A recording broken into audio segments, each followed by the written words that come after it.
Guys, for today's video, naglabas na ng World Best Bank for 2024 ang Forbes.com. So, if you remember last year, ang top bank dito sa Pilipinas ay ang CIMB Bank. Yan.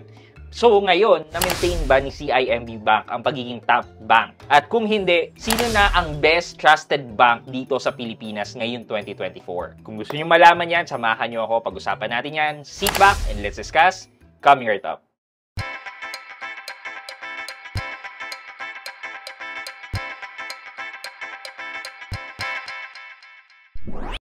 Hi guys, this is Pat and you're in Pat Quintos Review TV. So if you're new here in my channel, I do reviews about personal finance na meron akong experience at ginawa ko na ng videos and playlist makikita nyo dito sa taas. At kung bago kayo dito sa channel ko, you may want to consider subscribing to my channel. So again, nag-release na si Forbes.com ng list ng World's Best Trusted Bank. And itong World's Best Trusted Bank na to, pwede nating i-filter out na dito lang sa Pilipinas. So, pag-usapan natin yan ngayon.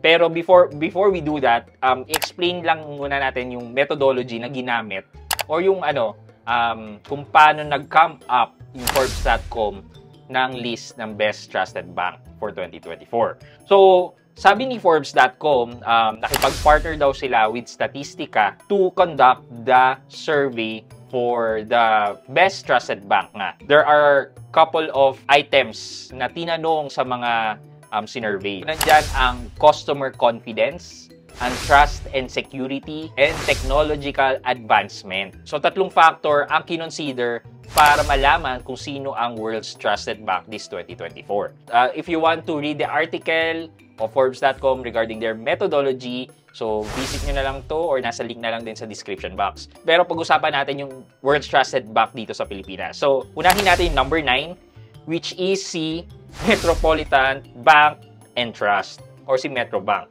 So, si Metrobank ay nasa pang number 9 and ang employees ni Metrobank ay nasa around 13,821. Ang pang number 8 natin ay si Landbank with employee count of 13,213 naman. Pang 7 natin ay si GoTyme. Biro yun, isang digital bank kasama na sa World Trusted Bank. Si GoTyme ay merong around 125 na employees lang. I think this is the core group lang. Pang-anim, si Uno Digital Bank. So, another digital bank. Si Uno Digital Bank, akalain nyo nasa around 69 lang yung employees nila. Okay, pang number 5 natin ay si Union Digital Bank naman. Ito yung subsidiary bank or yung digital bank ni Union Bank. So, si Union Digital ay merong around 125 na employees lang. Number 4 natin, and magugulat din kayo, si OF Bank na hawak naman din siya or subsidiary ni Land Bank. So, dito hindi naman naka-display kung ilan yung employee count nila. Pang number 3 natin, si Maya Bank. O, di ba? Si Maya Bank ay merong around 800 plus na employees. So, isipin nyo, puro digital banks ang nagko-compose ng ating World Trusted Bank. Number 2 ay si Union Bank na may around 7,700 employees. And lastly, ang number 1 natin ay si PNB or si Philippine National Bank na merong around 8,300 employees.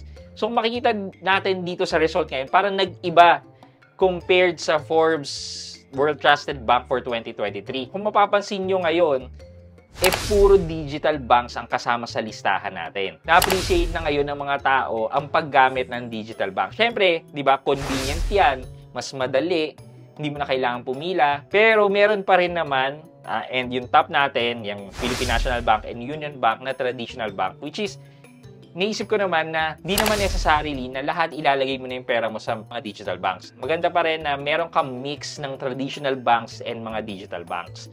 And I'm surprised na si PNB ang number 1. Naisip ko nga, either si Metrobank or si BPI. Pero sa listahan natin wala si BPI. Hindi ibig sabihin netong ranking na to is sila yung may pinaka-profitable, di ba?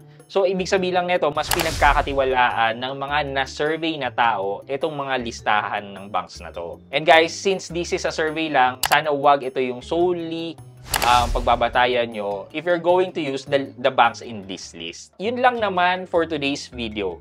For our question of the day. Ano masasabi nyo na ang most trusted bank na ngayon for 2024 according to Forbes.com is mostly digital banks? Ano ang ibig sabihin nito para sa'yo? Let me know sa comment section sa baba at meron kayong chance na manalo ng 1,000 pesos sa ating weekly GCash giveaway. And syempre, huwag niyo kalimutan maglagay ng hashtag Road to 100k subs para sa chance namang manalo ng cellphone sa ating monthly cellphone giveaway until we reach the 100k subscriber milestone. Yun lamang po for today's video, but before we end this video, mag-shoutout po muna tayo at shoutout kay at Kathleen Bautista. Sabi niya, thanks for the info. For me, security, interest, free transfer, and physical card. Hashtag Grow to 100k sub. At Kathleen Bautista, shoutout po sa inyo at maraming salamat po sa panonood at pagsuporta ng aking mga videos. Thank you so much. I hope you can like this video, leave a thumbs up, and if not, wala nang problema dyan, but continue to support me by subscribing to my channel by clicking the subscribe button and also the bell button sa tabing subscribe para makareceive kayo ng latest notification sa lahat ng upload ko. Again guys, this is Pat Quinto and you're in Pat Quinto's Review TV. Bye-bye!